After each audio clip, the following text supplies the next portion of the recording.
आरज़ू है आप पर, अपने को अब अर्पण करें। आरज़ू है आप पर, अपने को अब अर्पण करें। आपके कदमों पे चलकर नाम हम रोशन करें। आरज़ू है आप पर।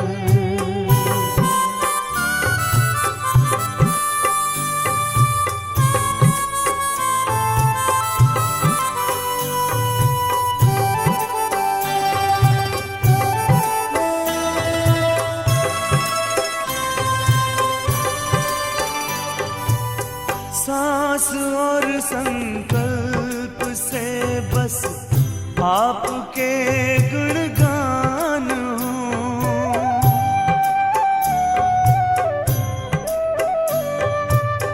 स्वप्न में भी तन का कोई भान ना अभिमान हो, भान ना अभिमान हो। लोकहित का ध्यान हो, कल्याण में चिंतन करें।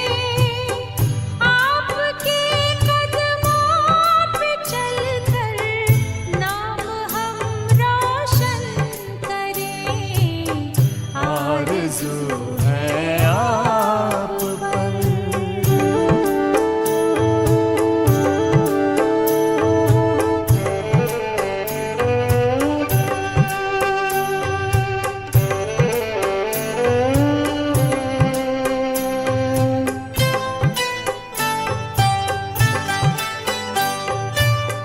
हम करें निष्काम सेवा, आपके होकर रहें।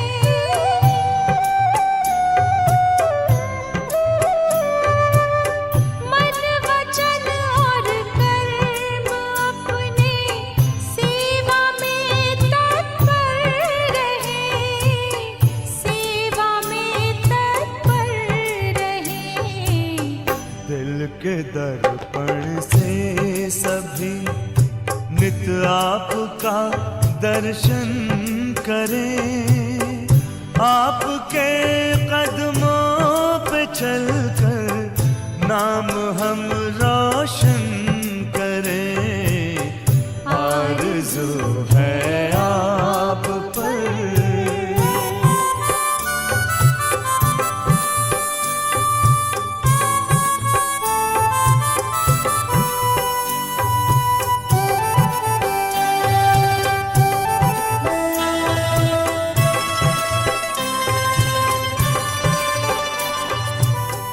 नैनों में हरदम तेरा ही नजारा छाया है।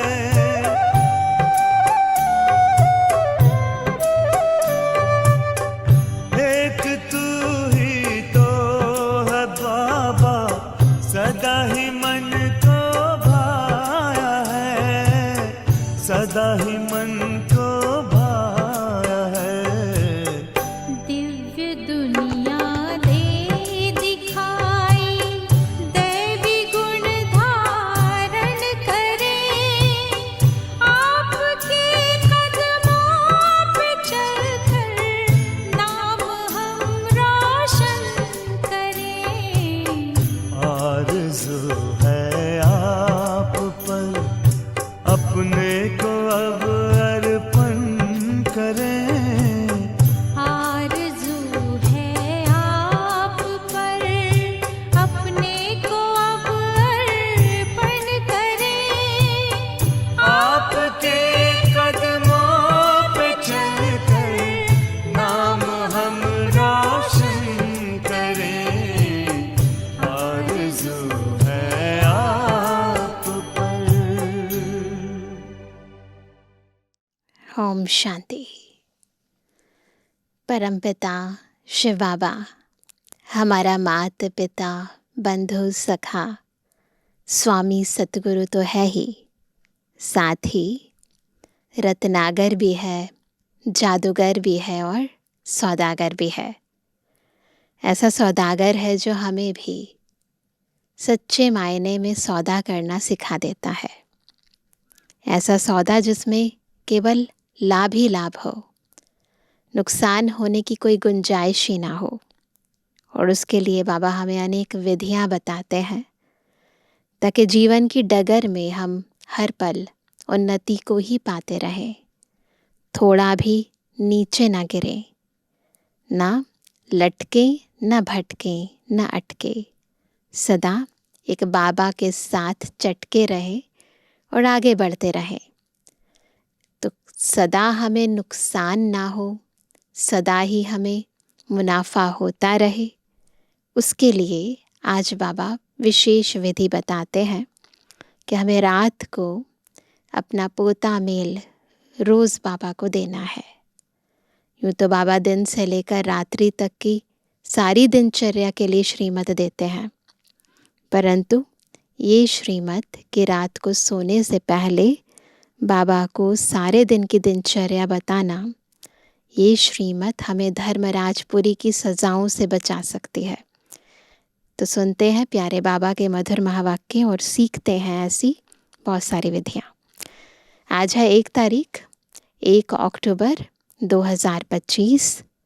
बाबा के महावाक्य हैं, मीठे बच्चे रोज़ रात को अपना पोता मेल निकालो, डायरी रखो तो डर रहेगा कि कहीं घाटा ना पड़ जाए।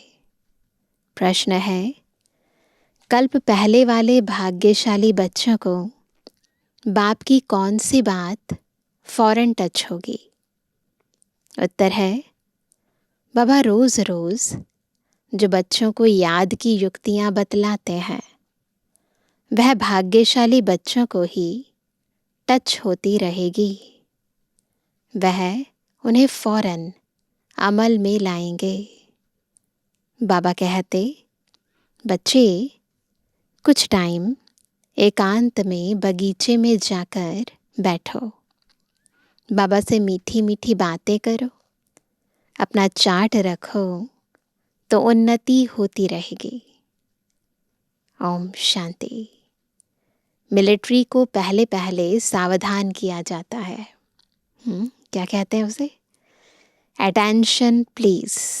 तो बिल्कुल अटेंशन देंगे, सोल कॉन्शियस स्थिति में स्थित हो जाएंगे। मिलिट्री, रूहानी मिलिट्री। बाप भी बच्चों को कहते हैं, अपने को आत्मा निश्चय कर बाप को याद करते रहते हो। बच्चों को समझाया है, यह ज्ञान बाप इस समय ही दे सकते हैं, बाप ही पढ़ाते हैं।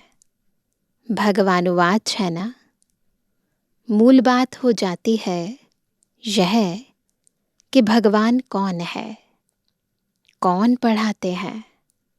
यह बात पहले समझने और निश्चय करने की होती है, फिर अतीन्द्रिय सुख में भी रहना है। आत्मा को बहुत खुशी होनी चाहिए, हमको बेहद का बाप मिला है। बाप एक ही बार आकर मिलते हैं वर्षा देने। किसका वर्षा? विश्व की बादशाही का वर्षा देते हैं। 5000 वर्ष पहले मिसल। यह तो पक्का निश्चय है, बाप आया हुआ है। फिर से सहज राजयोग सिखलाते हैं, सिखलाना पड़ता है। बच्चे को कोई सिखलाया नहीं जाता है, आपे ही मुख से मम्मा बाबा निकलता रहेगा। इतना ज़्यादा प्यार होता है माँ बाप से ना, अपने आप ही बिना कहे सारा दिन मम्मा बाबा करता रहेगा, क्योंकि अक्षर तो सुनते हैं ना। यह है रूहानी बाप। आत्मा को आंतरिक गुप्त नशा रहता है, आत्मा को ही पढ़ना है। परमपिता परमात्मा तो नॉलेजफुल है ना, वह कोई पढ़ा नहीं है, शिव बाबा का कोई टीचर नहीं है, उनमें नॉलेज है ही। किसकी नॉलेज है? यह भी तुम्हारी आत्मा समझती है। रचता और रचना के आदि मध्य अंत की सारी नॉलेज है बाबा के पास। बाबा में सारे सृष्टि के आदि मध्य अंत की नॉलेज है। कैसे एक धर्म की स्थापना और अनेक धर्मों का विनाश होता है, यह सब जानते हैं। इसलिए उनको जानी जाननहार कह देते हैं। ऐसे नहीं कि हमारे मन की बातें जानते हैं, परंतु जानी जाननहार का अर्थ यही है कि वो सृष्टि के आदि मध्य अंत को जानते हैं। जानी जाननहार का अर्थ क्या है? यह कोई भी बिल्कुल जानते नहीं है। अभी तुम बच्चों को बाप ने समझाया है कि यह स्लोगन भी ज़रूर लगाओ कि मनुष्य होकर अगर क्रिएटर और रचना के आदि मध्य अंत, ड्यूरेशन, रिपीटिशन को नहीं जाना तो क्या कहा जाए? मनुष्य है, समझदार प्राणी है और खुद के बारे में ही यथार्थ ज्ञान नहीं है तो क्या कहेंगे? तो बाबा कहते हैं यह रिपीटिशन अक्षर भी बहुत ज़रूरी है। करेक्शन तो होती रहती है ना। शुरू में चित्र बने, फिर बाबा मुरली के द्वारा उन चित्रों में क्या करेक्शन करना है वो बताते थे। गीता का भगवान कौन? यह चित्र बड़ा फर्स्ट क्लास है। सारे वर्ल्ड में यह है सबसे नंबर 1 भूल। परमपिता परमात्मा को न जानने कारण फिर कह देते सब भगवान के रूप हैं। कह देते ना सर्वव्यापी हैं, सब भगवान के रूप हैं, मुझ में भी परमात्मा, तुम में भी परमात्मा, ऐसे कहते हैं। जैसे छोटे बच्चे से पूछा जाता है तुम किसका बच्चा? कहेंगे फलाने का। फलाना किसका बच्चा? फलाने का। फिर कह देंगे वह हमारा बच्चा। ऐसे ऐसे करते हैं ना, पहेलियों की तरह पूछते हैं प्रश्न। वैसे यह भी भगवान को जानते नहीं तो कह देते हम भगवान हैं। इतनी पूजा भी करते हैं परंतु समझते नहीं। गाया जाता है ब्रह्मा की रात तो ज़रूर ब्राह्मण ब्राह्मणियों की भी रात होगी। यह सब धारण करने की बातें हैं। यह धारणा उनको होगी जो योग में रहते हैं। याद को ही बल कहा जाता है। ज्ञान तो है सोर्स ऑफ इनकम। याद से आत्मा में शक्ति आती है, इसलिए याद में बल है। याद से शक्ति मिलती है जिससे विकर्म विनाश होते हैं। तुम्हें बुद्धि का योग बाप से लगाना है। यह ज्ञान बाप अभी ही देते हैं, फिर कभी मिलता ही नहीं। सिवाय बाप के कोई दे ना सके। बाकी सब हैं भक्ति मार्ग के शास्त्र, कर्म कांड की क्रियाएं। उसको ज्ञान नहीं कहेंगे। स्पिरिचुअल नॉलेज एक बाप के पास है और वह ब्राह्मणों को ही देते हैं। और कोई के पास स्पिरिचुअल नॉलेज होती नहीं। दुनिया में कितने धर्म मठ पंथ हैं, कितनी मतें हैं।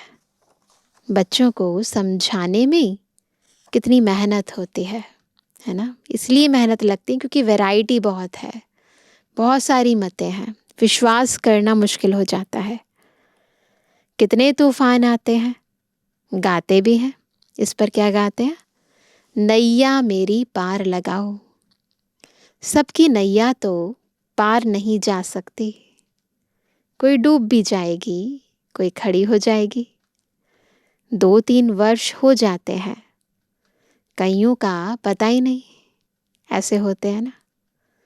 कोई तो पुर्जा पुर्जा यानी टुकड़े टुकड़े हो जाते हैं ना उस दुनिया में चले जाते हैं, कोई वहाँ ही खड़े हो जाते हैं, बिल्कुल आगे पुरुषार्थ बढ़ता ही नहीं है। इसमें मेहनत बहुत है। बाबा कहते हैं आर्टिफिशियल योग भी कितने निकले हैं, कितने योग आश्रम हैं, रूहानी योग आश्रम कोई हो ना सके। बाप ही आकर आत्माओं को रूहानी योग सिखलाते हैं। बाबा कहते हैं यह तो बहुत सहज योग है, इन जैसा सहज कुछ भी है नहीं। बाबा को याद ही तो करना है ना। ना कहीं दौड़ना है, ना कहीं पैदल चलना है, नंगे पैर भी नहीं जाना है, ना पैसे खर्च करने हैं। तो इससे ज़्यादा इजी तो कुछ है ही नहीं। मन बुद्धि से बाबा को याद करना है। आत्मा ही शरीर में आकर पाठ बजाती है। 84 जन्म मैक्सिमम है, बाकी तो कम कम होते जाएंगे। यह बातें भी तुम बच्चों में कोई की बुद्धि में है। बुद्धि में धारणा बड़ा मुश्किल होती है। पहली बात, बाप समझाते हैं कहाँ भी जाते हो तो पहले पहले बाप का परिचय दो। बाप का परिचय कैसे देवें, इसके लिए युक्ति रची जाती है। वह जब निश्चय हो तब समझें बाप तो सत्य है। ज़रूर बाप सत्य बातें ही बताते होंगे, इनमें संशय नहीं लाना चाहिए। याद में ही मेहनत है, इसमें माया ऑपोजिशन करती है, घड़ी घड़ी याद भुला देती है। इसलिए बाबा कहते हैं चार्ट लिखो, तो बाबा भी देखे कौन कितना याद करते हैं। 25% भी चार्ट नहीं रखते हैं। बाबा कंप्लेंट कर रहे हैं। कोई कहते हैं हम तो सारा दिन याद में रहता हूँ। बाबा कहते हैं यह तो बड़ी मुश्किल है। सारा दिन रात तो बांधेलियाँ जो मार खाती रहती वह याद में रहती होंगी। जब मार पड़ती है ना तो बाबा की याद बहुत आती है। वो कहते सारा दिन तो बस वही याद करती होंगी। शिव बाबा कब इन संबंधियों से हम छूटेंगे, यही चलता रहता है मन में। आत्मा पुकारती है बाबा हम बंधन से कैसे छूटें। अगर कोई बहुत याद में रहते हैं तो बाबा को चार्ट भेजें, डायरेक्शन मिलते हैं। रोज़ रात को अपना पोता मेल निकालो, डायरी रखो। डायरी रखने से डर रहेगा, हमारा घाटा ना निकल आए। बाबा देखेंगे तो क्या कहेंगे, इतने मोस्ट बिलीवेड बाबा को इतना समय ही याद करते हो। लौकिक बाप को, स्त्री को तुम याद करते हो, मुझे इतना थोड़ा भी याद नहीं करते हो। चार्ट लिखो तो आपे ही लज्जा आएगी। इस हालत में मैं पद पा नहीं सकूंगा। इसलिए बाबा चार्ट पर जोर दे रहे हैं। बाप को और 84 के चक्र को याद करना है, तो फिर चक्रवर्ती राजा बन जाएंगे। आप समान बनाएंगे तब तो प्रजा पर राज्य करेंगे।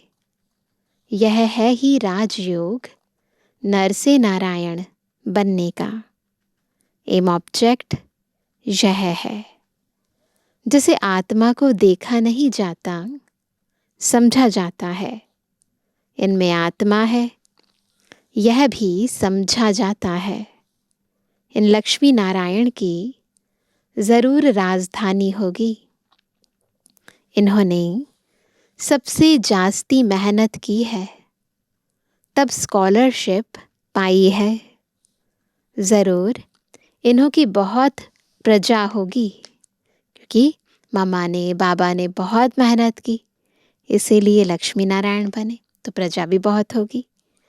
ऊंच ते ऊंच पद पाया है, जरूर बहुत योग लगाया है, तब पास विद ऑनर हुए।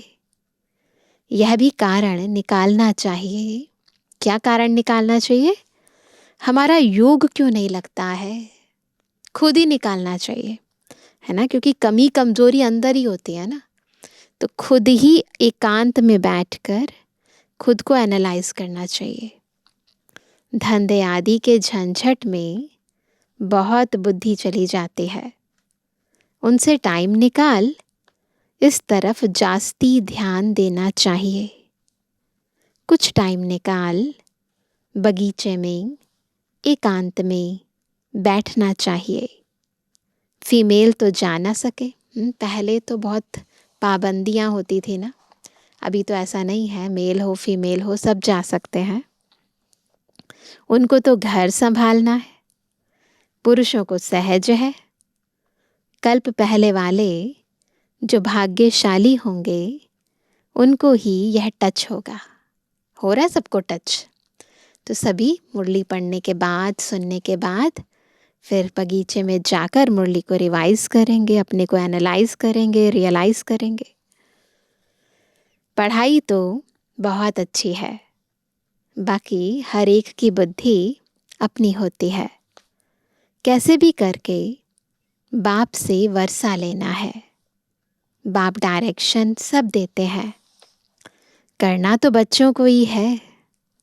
बाबा डायरेक्शन देंगे जनरल ना, बाबा तो आम सभी को ले देंगे ना डायरेक्शन मुरली के अंदर, स्पेसिफिकली किसी को बुलाकर तो नहीं देंगे। तो बाबा तो जनरल रूप से सभी के लिए डायरेक्शन देंगे। एक एक पर्सनल भी आकर कोई पूछे तो राय दे सकते हैं।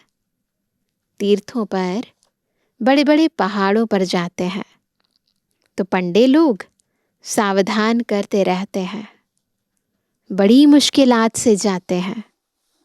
तुम बच्चों को तो बाप बहुत सहज युक्ति बताते हैं। बाप को याद करना है, शरीर का भान खत्म करना है। बाप कहते हैं मुझे याद करो। बाप आकर नॉलेज दे चले जाते हैं। आत्मा जैसा तीखा रॉकेट, आत्मा जैसा तीखा रॉकेट और कोई हो नहीं सकता। इससे ज़्यादा स्पीड किसी की नहीं है। वो लोग मून आदि तरफ जाने में कितना टाइम वेस्ट करते हैं। यह भी ड्रामा में नूंद है ना। यह साइंस का हुनर भी विनाश में मदद करता है। वह है साइंस, तुम्हारी है साइलेंस। अपने को आत्मा समझ बाप को याद करना, यह है डेड साइलेंस। मैं आत्मा शरीर से अलग हूँ। यह शरीर पुरानी जुत्ती है। सर्प कछुए के मिसाल भी तुम्हारे लिए है। ये जो एग्जाम्पल्स देते हैं ऋषि मुनि, सर्प का, कछुए का, ये बाबा हमें बताते हैं इसका यथार्थ अर्थ क्या है, कि कैसे आत्मा को सर्प की तरह एक खाल छोड़कर दूसरी लेनी है। केचुई जैसे बदलते तो उसे दर्द नहीं होता, ऐसे ही आत्मा की स्थिति हो। और कैसे हमें अपने अंदर की समेटने की शक्ति को धारण करना है। जब चाहे कर्मेंद्रियों द्वारा कर्म कराना और जब चाहे कर्मेंद्रियों से निवृत्त हो जाना, बिल्कुल कछुए की तरह। तो बाबा कहते हैं तुम ही कीड़े जैसे मनुष्यों को भूं भूं कर मनुष्य से देवता बनाती हो। तो भ्रमरी का मिसाल भी हमारे ऊपर है। विषय सागर से क्षीर सागर में ले जाना तुम्हारा काम है। सन्यासियों को यह यज्ञ तप आदि कुछ भी करना नहीं है। भक्ति और ज्ञान है ही गृहस्थियों के लिए। उन्हों को तो सतयुग में आना ही नहीं है। वह क्या जाने इन बातों से।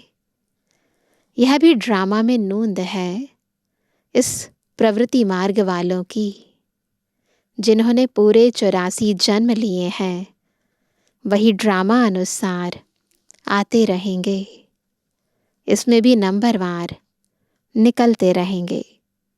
माया बड़ी प्रबल है, आंखें बड़ी क्रिमिनल हैं। ज्ञान का तीसरा नेत्र मिलने से आंखें सिविल बनती हैं। फिर आधा कल्प कभी क्रिमिनल नहीं बनेंगी। यह है बड़ी धोखेबाज।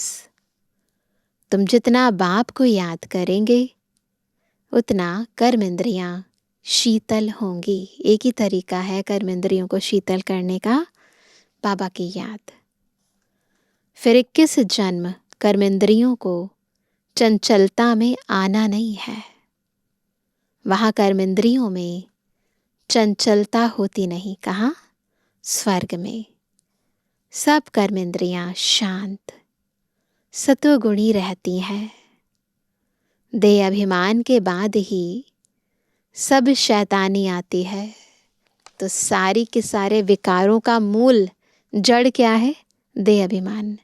जैसे ही आत्मा खुद को भूली, देह अभिमान में आ गई, वैसे ही काम, क्रोध, लोभ, मोह शुरू हो गया। फिर उसके बाल बच्चे बहुत सारे हैं।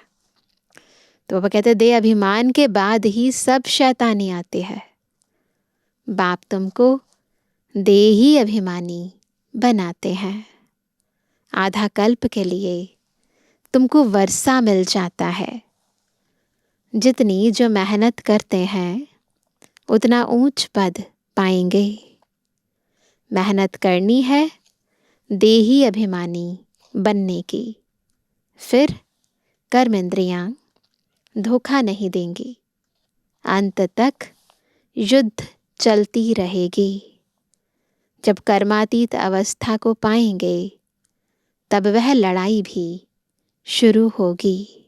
लड़ाई का आधार हमारी आंतरिक स्थिति है, कर्मातीत अवस्था है। दिन प्रतिदिन आवाज होता जाएगा, मौत से डरेंगे। बाप कहते हैं यह ज्ञान सबके लिए है, सिर्फ बाप का परिचय देना है। इम्पॉर्टेंट है ज्ञान में बाबा का परिचय। हम आत्माएं सब भाई भाई हैं, सब एक बाप को याद करते हैं। गॉड फादर कहते हैं। करके कोई नेचर को मानने वाले होते हैं, परंतु गॉड तो है ना, उनको याद करते हैं। मुक्ति जीवन मुक्ति के लिए, मोक्ष तो है नहीं। वर्ल्ड की हिस्ट्री ज्योग्राफी को रिपीट करना है। मुक्ति किसी को नहीं मिलती है ना। ये वर्ल्ड की हिस्ट्री ज्योग्राफी रिपीट होती है। बुद्धि भी कहती है जब सतयुग था तो एक ही भारत था। मनुष्य तो कुछ भी नहीं जानते। इन लक्ष्मी नारायण का राज्य था ना।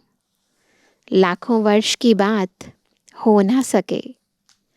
लाखों वर्ष होते तो कितनी ढेर संख्या हो जाती। बाप कहते हैं अब कलयुग पूरा हो, सतयुग की स्थापना हो रही है। क्या हो रहा है? कलयुग पूरा हो रहा है और सतयुग की स्थापना होती जा रही है। वह समझते हैं जो भक्ति में है, कलयुग तो अजन बच्चा है। इतने 1000 वर्ष की आयु है। तुम बच्चे जानते हो। अभी तो वो भी यही कहते हैं कि कलयुग खत्म होने वाला है, लेकिन तुम बच्चे जानते हो यह कल्प है ही 5000 वर्ष का। भारत में ही यह स्थापना हो रही है। भारत ही अब स्वर्ग बन रहा है। अभी हम श्रीमत पर यह राज्य स्थापन कर रहे हैं। अब बाप कहते हैं माम एकम याद करो। पहला पहला शब्द ही यह दो। क्या? माम एकम याद करो। हर एक को सिखाओ कैसे एक बाबा को याद करना है। जब तक बाप का निश्चय नहीं होगा तब तक प्रश्न पूछते रहेंगे। फिर कोई बात का उत्तर नहीं मिलेगा तो समझेंगे यह जानते कुछ भी नहीं और कहते हैं भगवान हमको पढ़ाते हैं। इसलिए पहले पहले तो एक ही बात पर ठहर जाओ।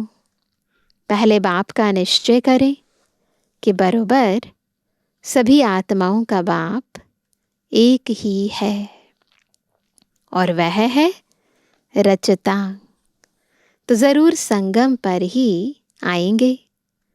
बाप कहते हैं मैं युगे युगे नहीं, कल्प के संगम युग पर आता हूँ। क्लियर करते हैं बाबा, मैं हूँ ही नई सृष्टि का रचता। तो बीच में कैसे आऊँगा? मैं आता ही हूँ पुरानी और नई के बीच में। इनको पुरुषोत्तम संगम युग कहा जाता है। तुम पुरुषोत्तम भी यहाँ बनते हो। लक्ष्मी नारायण सबसे पुरुषोत्तम है। एम ऑब्जेक्ट कितनी सहज है। सबको बोलो यह स्थापना हो रही है। बाबा ने कहा है पुरुषोत्तम अक्षर ज़रूर डालो, क्योंकि यहाँ तुम कनिष्ठ से पुरुषोत्तम बनते हो। ऐसी ऐसी मुख्य बातें भूलनी नहीं चाहिए, है ना। बहुत इम्पॉर्टेंट पॉइंट है कि पुरुषोत्तम अक्षर ज़रूर डालना है और संवत की डेट भी ज़रूर लिखनी चाहिए। यहाँ तुम्हारी पहले से राजाई शुरू हो जाती है। औरों की राजाई पहले से नहीं होती। वह तो धर्म स्थापक आए तब उनके पीछे उनके धर्म की वृद्धि हो। करोड़ों बने तब राजाई चले। जब तक करोड़ों नहीं हो जाते तब तक राजाई नहीं होती। तो जब संख्या वृद्धि को पाती है तो फिर वो राजा बनते हैं।